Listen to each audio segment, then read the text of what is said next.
Hey family, so I'm gonna read kind of long for this Martin Heidegger's Metaphysics. Um I'm not gonna pay too much attention to the comments. That's mainly for nerds like myself to kind of talk to each other and talk about the text peacefully, stuff like that. So that'll be mainly for you guys of who like philosophy to kind of nerd out and communicate and network with each other while I read it. Okay, so.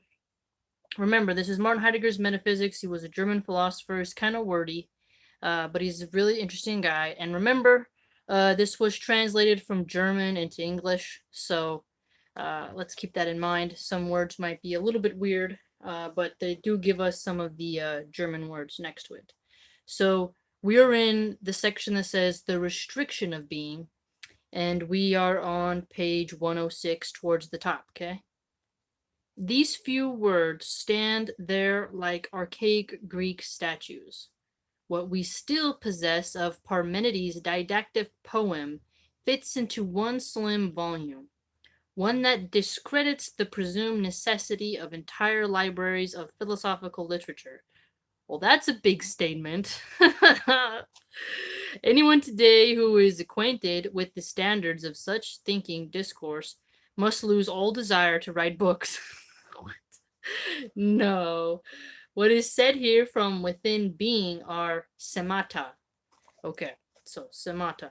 Not signs of being, not predicates, but that which indicates being itself in view of being and from within being. Okay, that's a little wordy, but let's break it down. So, not signs of being, not predicates, but essentially indicators that show us the view of being from within it. Okay. In such a view of being, we must look away from all genesis. Okay, so we must look away from the beginning. Okay? Passing away and so on. And look beyond them in an active sense. Okay, so perceiving in an active sense, essentially. In our seeing, we must keep them away, expel them.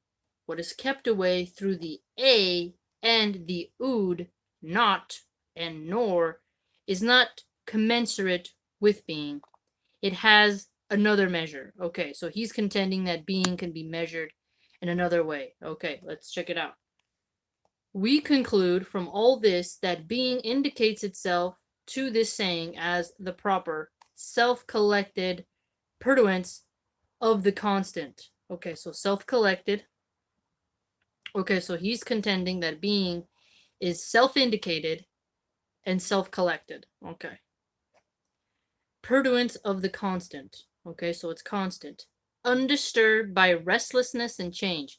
So being is not disturbed by constant movement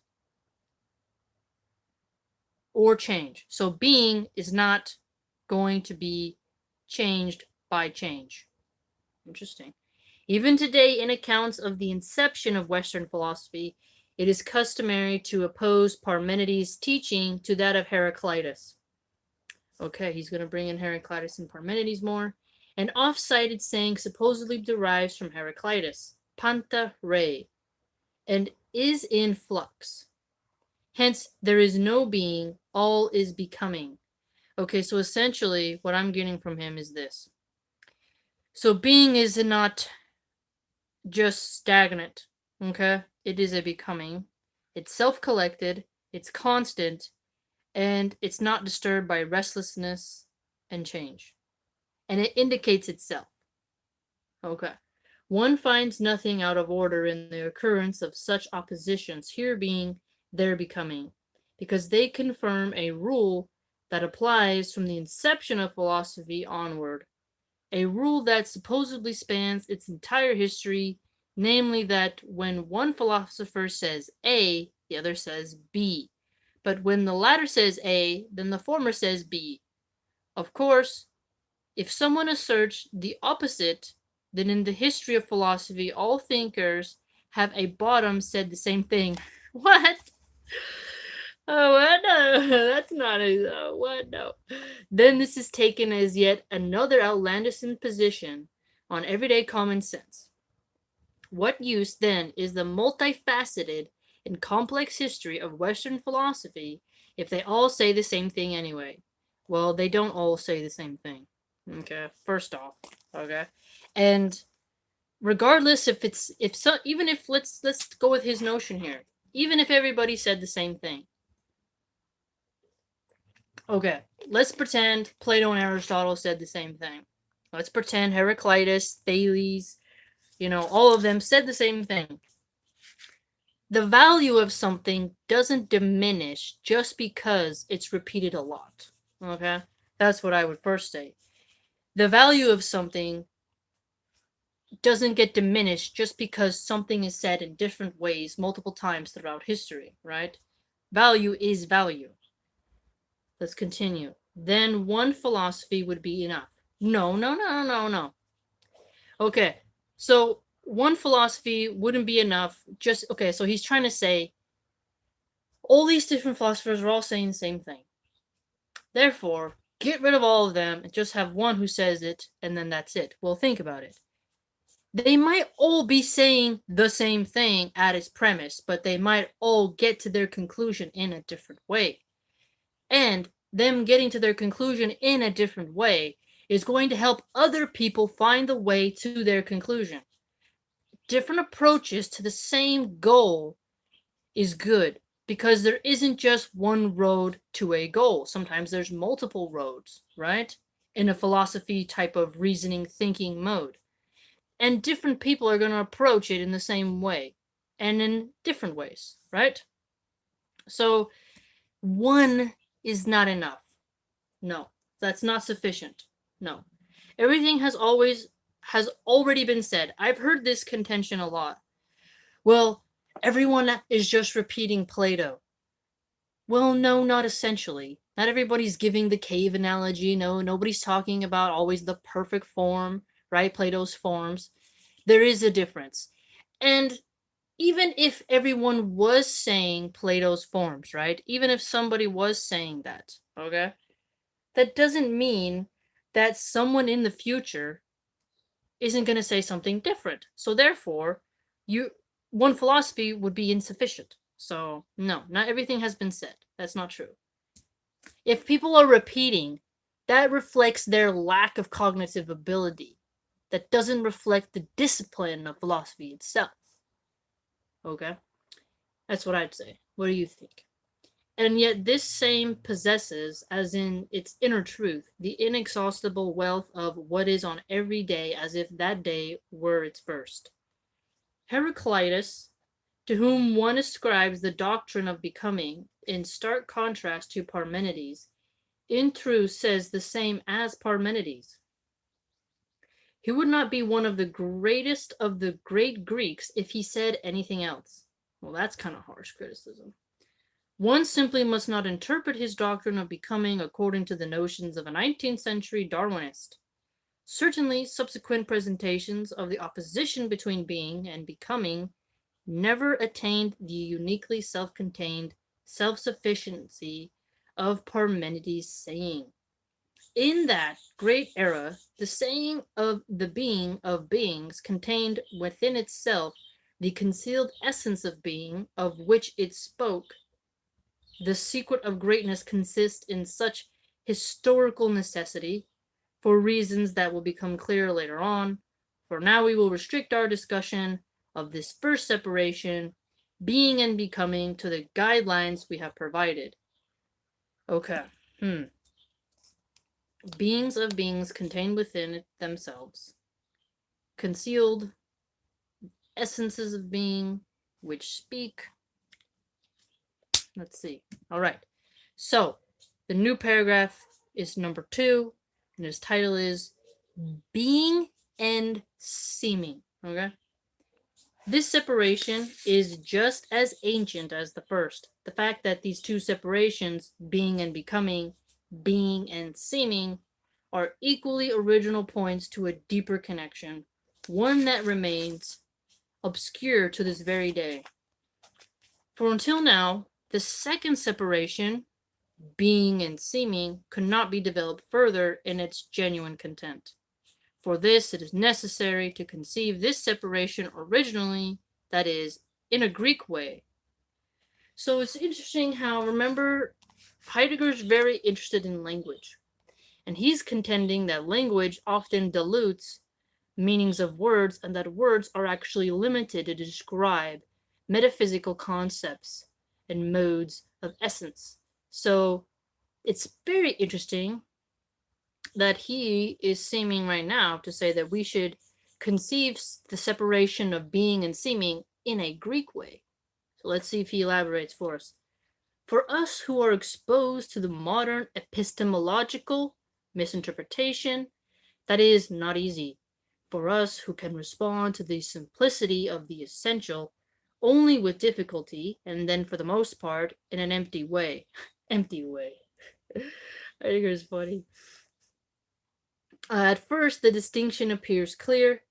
Being as opposed to seeming means what is actual as distinguished from and opposed to what is not actual. So the distinction appears clear. So being as opposed to seeming means what is actual as distinguished from and opposed to what is not actual. Okay, we're gonna have to repeat that a couple times to break it down. Being, so essentially as opposed to seeming. So being and seeming are being compared here. So the difference thing that he appears to be contending is actual, distinguished from, opposed, and what is not actual. So what is actual, what is not actual, what is opposed, and what is distinguished. Wow. The genuine versus the ungenuine. This distinction also implies an appraisal in which being takes precedence. As we say, the wonder and the wonderful, das Wunder und das Wunderbar. Likewise, the seeming and what seems, der Schein und das Schönbar. One often traces the distinction between being and seeming back to the one we first discussed, being and becoming. Wow. Okay, that was a big loop. In contrast to being as the constant, what seems is what surfaces at times, and just as fleetingly and unsteady disappears again. Okay. So in contrast, being as the constant is still, even when it does come to the surface, it's unsteady and disappears and is fleeting, aka not permanent. All right. The distinction between being and seeming is familiar to us, just one of the many worn coins that we exchange, unexamined, from hand to hand, and every day gone flat. Interesting. So we don't distinguish between being and seeming, even though they're familiar to us, and we don't examine it even when we pass the word on hand by hand, or mouth out mouth. If it comes up, we use the distinction as a moral directive and rule of life, to avoid seeming and instead to strive for being. Oh, look at that. That's interesting. To avoid seeming and instead strive for being. That's it. So we ourselves, we don't want to just seem like something. We want to actively strive to become it. This is interesting what Heidegger is contending here. Think about that. We all want to avoid seeming like something, right? Hopefully, we all are striving towards something and for being, right? It's very interesting. Heidegger is a very brilliant philosopher. To be rather than to seem. To be rather than to seem. So we want to be authentic and real, essentially, right? To be rather than to seem. You want to be. You don't want to just seem to be. That's what's brilliant about Heidegger. But as self-evident and familiar as the distinction is, we do not understand why precisely being and seeming are originally disjoined. So he's contending they are disjoined, so they're not overlapping, even though, okay, so you get it? So to be is not the same as to seem. Being is not the same as seeming, right? And even if you see seeming, you're not seeing being. Very unique. The fact that this happens indicates a belonging together. What does this consist in? Above all, we need to grasp the concealed unity of being and seeming. Okay, now he's saying that we need to look at a unity underneath it, yet he just told us they were disjoined. So let's see what he's going to talk about. We no longer understand this unity because we have fallen away from the inceptive distinction. Okay, so interesting. He's saying that we can't comprehend the unity of being and seeming. We've fallen away from its inception. And not only that, but its distinction related to its inception, which has developed historically, and now we carry it around merely as something that at some time in some place was once put into circulation. Oh, that's an interesting assertion. In order to grasp the separation, we must go back here too into the inception. Yet if we distance ourselves from the thoughtlessness and idle talk while we still have time, we can still find, even within ourselves, a trace of the understanding of the distinction. We say seeming and know the rain and the sunshine. The sun shines, and here's a German word, scheinen, to appear, to seem, to shine. Wow, so the German word is really different than the English word. We say the room was dimly lit by the light, shine of a candle. So shine, that's the German word. So he's comparing the German and the Alemannic dialect. Look at that. That's a word sandwich. Almanac dialect. Have you ever heard that word? Hey family, welcome. Uses word Scheineholz. That's a German word. That is wood. Holz, German word. That glows in the dark. Wow, German is a very different language. There's way more essence in the German words than in the English words, and I can see why Heidegger wants to kind of delve in to language to figure out the distinction between seeming and being, because it's very apparent that Germans, the way in which they use their language is very different, so you can see it. From depictions of saints, we are familiar with the saint's halo, and then it says Heiligenschein. Ooh, that's how you say Saint Halo in German. The radiant ring around the head. But we also know about the false saints, Scheineleheg, those who look like saints but are not. We encounter the mock battle, Schengenfecht, a maneuver that stimulates battle. While it shines, shint, the sun seems, shint, to move around the earth. That the moon, which shines, is 2 feet wide, that just seems that way. It is just a seeming shine. Here we come across 2 kinds of shine and scheinen. So he's really getting into the German words here. But they do not simply stand next to each other. Instead, one is derived from the other. The sun, for example, can seem to move around the earth only because it shines. That is, glows, and in glowing appears erscheint. That is, makes itself manifest.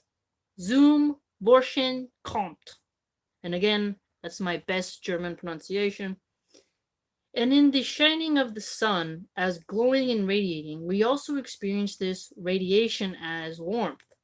The sun shines, it shows itself, and we feel warmth. As the luster of the halo, the shining of the light, makes the bearer manifest as a saint. I think he's trying to give us an example of the inferences we get from shine, right? The inferences we get from sun shines and halo shines, which he used just a funny saint, halo saint, artistically, right? No one's saints don't literally have halos around them. So he's talking about the sun and its rays and how it kind of gives off light. And when you say light and radiation, it has these sort of underlying essences that we don't necessarily speak on, but we know, right? It's very interesting. So he's comparing a real world example with sort of an artistic interpretation example on what he says in German is Schnein, shine. Interesting. Consider more precisely, we find 3 modes of shine. Okay. So it's 3 modes, and this is a German word. It's spelled Schein. Okay, 1. Shine is a luster and glow. 2. Shine and scheinen as appearing, Erscheinen, the manifestation, Vorschein of something.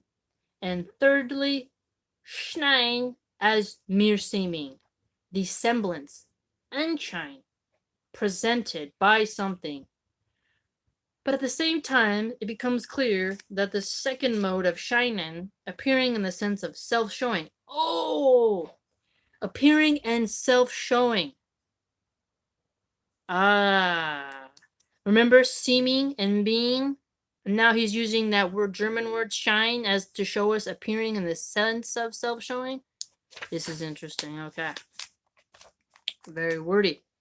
Germans have a very different brain in these times. They really get in on language here. Is also appropriate to shine as luster. Ooh, so it's not just that the word indicates shine, but luster as well. It's almost like synonyms, right? We're going to need a thesaurus after reading Heidegger, apparently. As well as to shine as semblance. Ooh, okay, so luster and semblance. And not as accidental characteristic. Aha. So the characteristics of when something like a ray has luster and shine, it's not accidental, it's inherent, aka linked to the essence of the thing. Okay. But as the ground of their possibility, the essence of seeming lies in appearing. I knew. The essence of seeming lies in appearing. It is self-showing. Indeed it is. Setting itself forth, standing by, and lying at hand. Lying at hand. Man, he is really getting our philosophy vocabulary pumped, isn't he? The long-awaited book has now appeared. That is, it lies at hand. It is present at hand and available. We say the moon shines. This does not just mean that it has a shine. It casts a certain brightness, but that it stands in the heavens. It is present. It is. Indeed, I can see why he used the moon and sun example. Okay, yes. The stars shine. In glowing, they come to presence. They come to presence. By shining, they come to presence.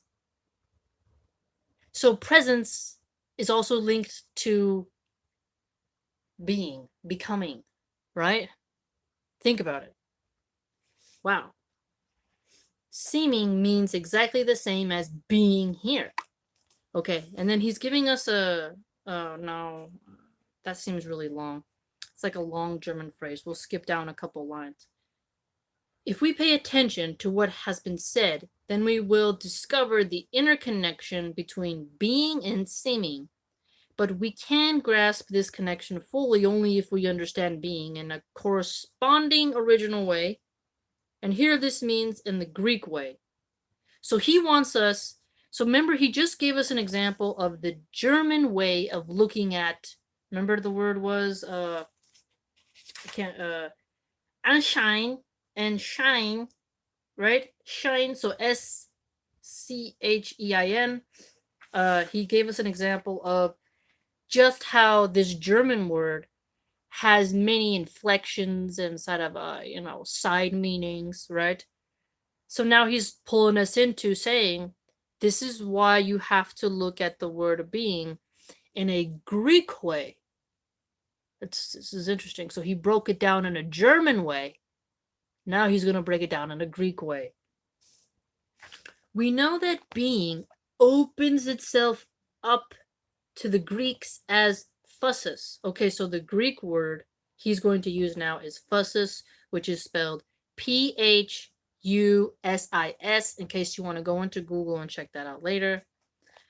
The emerging abiding sway is in itself at the same time the seeming appearing. Whoa. Emerging abiding sway is in itself at the same time the seeming and appearing. So it's seeming and appearing to be as what it is, while also emerging and abiding. Okay, so think about that. Think of something that seems to be appearing. Oh, it's emerging and abiding. It's very interesting. Wow. The roots fu and fa, Greek, name the same thing. Fuin, so that's a Greek word, Phuein, the emerging that reposes in itself. Wow. Is phainastai. Okay, so that's a Greek word, Phainnesthai, lighting up, self-showing, appearing. The definite traits of being that we have cited, if only as a list in the results of our reference to Parmenides, have already given us certain understanding of the fundamental Greek word for being. Wow.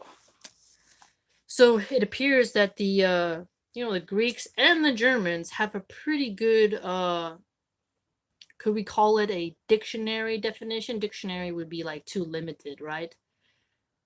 What could we say? They have a very deep emphasis on the word being. This is very interesting. I can see why Heidegger can be so difficult to keep on, but we're going to keep on keeping on. It would also be instructive to clarify the naming power of this word through the great poetry of the Greeks. So, to clarify the naming power of the word. So, by looking at Greek poetry, we will come to understand essentially being. Okay, let's see. Here it may be enough to indicate that for Pindar, for example, foi is the fundamental characteristic of Dasein. Tu defu chariston hapan, which is Greek, that which is from and through, foi is wholly and fully the most powerful. Foi means what one originally and authentically already is. Wow, that's the Greek contention for the word. Whoa. That which essentially unfolds as having been, in contrast to the subsequent forced and enforced contrivances and fabrications. Wow. So he's contending the Greek foi, Phua, is actually a fundamental characteristic of what he calls Dasein. And for him, Dasein is historical. Okay. Being is the fundamental characteristic of the noble and nobility. Wow. Interesting. In this connection, Pindar coins the phrase genoi hois esi mathon. That's Greek. May you come forth as the one who you are by learning. Whoa. May you come, Pindar says, essentially, telling us, may you come forth as the one who you are by learning. So I can see what he's talking about as in being an emergence, right? Beingness, an emergence, right? It isn't stagnant and it isn't held down by a tumultuous change, right? Essentially, a constant unfolding, it appears. But for the Greeks, standing in itself means nothing other than standing there, standing in the light. Being means appearing. Appearing does not mean something derivative. Ooh. Why not? Let's see. Which from time to time meets up with being. Being essentially unfolds as appearing. Again, I was on the right track. Ah. You see, that's why it's good to read philosophy, because they lead you down a path of reasoning, right? Your brain starts firing away, trying to figure out what's this dude saying, right? And then you get it, you stay on the track, and you're like, oh, I get you, right? Again, when you learn the riddles of certain philosophers, people can pull the wool over your eyes far less. Okay, he continues. With this, there collapses as an empty construction the widespread notion of Greek philosophy, according to which it was supposedly a realistic doctrine of an objective being, in contrast to modern subjectivism. Wow, okay. This common notion is based on a superficial understanding. We must set aside terms such as subjective and objective, realistic and idealistic. Okay, why must we do that? Let's see. But now, given this more adequate grasp of how the Greeks understood being, we must take the decisive step that will open up for us the inner connection between being and seeming. We must attain insight into a connection that is originally and uniquely Greek, but which had profound consequences for the spirit of the West. He's given the Greeks a lot of credit here. Being essentially unfolds as phusis. The emerging sway is an appearing. As such, it makes manifest. So it gets manifested through its emerging, through its appearing, and this all happens because it is unfolding. Brilliant. This already implies that being, appearing, is a letting step forth from concealment. Exactly, yes. I would contend with that. And he gives us a caveat here. Insofar as a being as such is. Okay. Its place into and stands in unconcealment, aletheia, which is a Greek word. He doesn't tell us what that means. He probably will later. We thoughtlessly translate, and this means at the same time misinterpret. Aha! So he's contending again that without knowing the original language, of being and how the Greeks interpreted this word, we will then mistranslate it, misinterpret how the Greeks viewed being. If we don't look at the word being and wonder who used this word being first. Indeed, Greek is older than English, right? So that's why Heidegger wants us to go back linguistically and look at who's been using the word being differently. The Germans, the Greeks, and how the English language, essentially, it appears what he's saying, is failing that. All right, wow. This word as truth, to be sure, one is now gradually beginning to translate the Greek word aletheia literally. But this is not much use of immediate afterwards. One understands truth in that entirely different, un-Greek sense, and reads this other sense into the Greek word. Oh. So we have to look at the word aletheia from a Greek perspective, he's contending. Okay. For the Greek essence of truth is possible only together with the Greek essence of being as phusis. on the grounds of the unique essential connection between phusis and aletheia. So he's contending there's a link between phusis and aletheia, which are Greek words. The Greeks could say beings as beings are true. Wow, that's very philosophical. Beings as beings are true. The true as such is in being. Brilliant. This says that what shows itself in sway stands in the unconcealed. Whoa, okay, let's repeat that. So essentially, what shows itself in its sway stands in the unconcealed. The unconcealed, as such, comes to a stand in showing itself. Truth as unconcealment is not an addendum to being. Whoa, so being is not. That's an interesting ending to that thought. So truth, if it's an unconcealment, because truth reveals, right? Essentially, truth, reveals the faultiness of ignorance, right? Ignorance is a concealment. Truth is a revealing, an unveiling, right? So he contends that truth is not the addendum. It doesn't come after being. So does that mean he's telling us truth is first and being is, after? Truth is the first thing? Let's see. What do you mean? Let's see. Truth belongs to the essence of being. To be a being, this implies to be made manifest.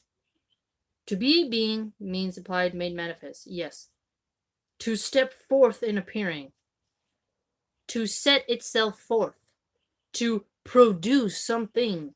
Sich hinstellen, etwas herstellen. That's German.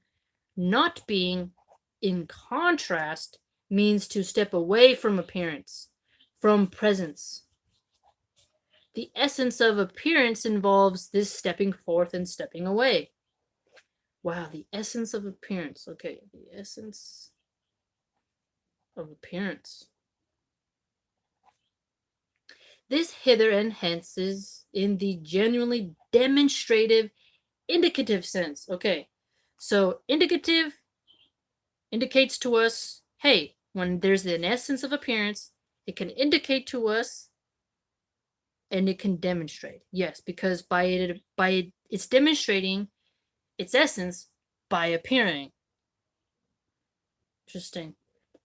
Being is thus dispersed into the manifold beings. So being can get dispersed into manifold beings. Manifold, unfolding into the manifold. These display themselves here, there, and everywhere as what is close by in each instance, as what appears, what it gives itself an aspect. Dokai, doxa, means aspect, namely the respect in which one stands. Wow. By the time we finish Heidegger, we're going to know more German and Greek phrases than we'll need for a lifetime. Wow. If the aspect corresponding to what emerges in it is eminent one, then doxa means brilliance and glory. Ooh. In Hellenistic theology and in the New Testament, doxa thou glory de is the majesty of God, to glorify, to bestow and demonstrate regard. Ooh. Is in Greek to place into the light and thereby to provide constancy. Oh, that makes sense. Being, glory, for the Greeks is not something additional that someone may or may not receive. It is the highest manner of being. Oh, yeah. For us today, glory has long been nothing but celebrity. Did you just see what Heidegger did right now? He's showing us that the way we use the word glory today. It means celebrity, but he's contending that the Greek form of it is more of it's the highest manner of being, right? Because it provides constancy and it means to place something into the light. Wow. Heidegger's blowing our minds. And as such, it is a highly dubious matter, an acquisition thrown around and distributed by the newspaper and the radio, nearly the opposite of being.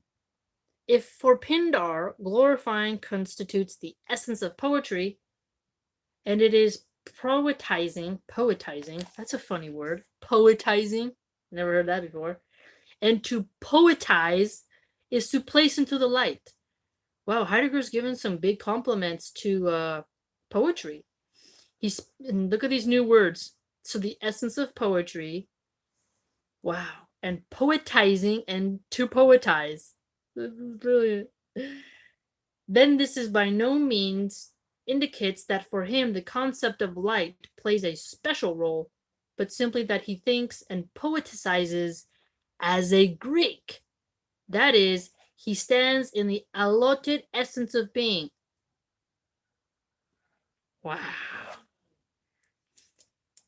He really spent a long time digging into the language of Greek and German and English. Indeed, he lives up to his reputation, doesn't he? Well, family, we'll leave Heidegger there for today. I hope you got a lot of material to think about. You will come across Heidegger in your Intro to Philosophy class. You're getting bonus points by reading his actual work instead of reading about him. He's very brilliant. Mad respect. So I hope you liked it. And check him out. Don't just watch a 5-minute video on him. Read his works. And it doesn't matter if you don't get him at first. Nobody really gets Heidegger on the first read. You'll get going, you'll get used to the way he talks, and then you'll be able to see his consciousness, and then you'll be able to understand more about where he's coming from. Do you know what I mean? Because when you read Heidegger, you're reading in a German way of consciousness, because he is truly brilliant. And again, reading him will definitely help us improve our rhetoric. So I hope all of you are wonderful and doing great. Again, this is Heidegger's Metaphysics. You will come across his work, and he's a very valuable philosopher, very valuable. He's contributed quite a lot. And if you learn how to decipher his riddle way of talking, no lawyer can ever confuse you again. And remember, how do we put it? In law, language is very important, right? There's a reason why when an officer says anything you say can and will be used against you in the court of law. And there's a reason why lawyers and attorneys and all of them play games with language, right? And when you read Heidegger, he may seem dry. However, you will become stronger in your brain's capabilities to understand where someone is leading you with their language. I highly recommend to continue watching the videos we're going to do on Heidegger, but to head to your local library and pick up a book by him yourself and wrestle with his language and see how interesting it is to see something from German translated into English. Have a good quarantine. Have a good day, and thank you for watching, family.